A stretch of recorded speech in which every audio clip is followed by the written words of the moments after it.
I think the luckiest break I ever had was that I found podcasts back in 2012. Like, they were just emerging as a real media force at the time. And like, but even the decision to be a podcaster changed my life. And I mean, it's clearly changed both of our lives because there's nothing like a podcast. Like everybody's like, well, I don't know if I want to have a podcast. I want to blog. I want to do this. I'm like, yeah, but does your blog get to sit next to someone in their car on the way to work? Does the podcast go to the bathroom with them and be in the corner while they're taking a shower? Does it lay in bed with them at night with their headphones on? Like there's just something about this medium, right, that is different than everything else. It's like it taps into that primal storytelling DNA that we all have around the campfire. Like that's how humans have always told stories. Religion around is these verbal stories where we're going back and forth. And it creates such an affinity with your audience when you go to create that minimum viable product, when you go to sell the thing.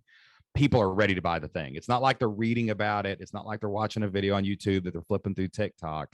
It's like, no, they spent 30 minutes with you over the last couple of weeks and they heard about your thing and they're like, I want to see what Andrew's doing. That's pretty interesting. Yeah. So when you launched products, did you find did it come from the podcast? Did that open the doors? Like what happened there? Yeah, that's such an easy yes, man. For sure, the podcast opens doors. For sure, people come from the podcast. But let me go a step further. Let me geek out a second, and let me tell you why podcasts work through my lens from what I learned at CIA. Right. So at CIA, we build relationships. Now, there's only two ways to build a relationship with somebody. You have to communicate, but there's only two ways to communicate. You can either communicate non-verbally, or you can communicate verbally. That's it. Those are the only two ways to communicate.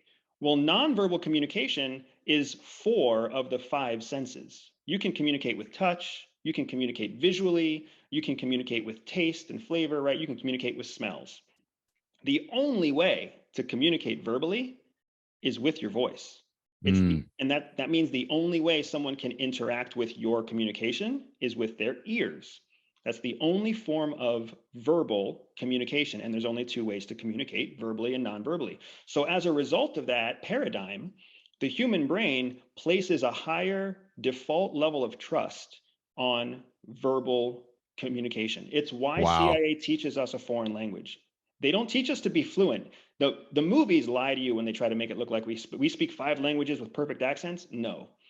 All CIA knows, all it takes is for you to speak the same mother tongue as someone else to a basic level of proficiency. And what that does is it subconsciously triggers trust in the person listening to you.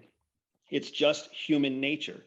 So when you have a podcast, just like you were saying, you are triggering the trust center of your customer's brain.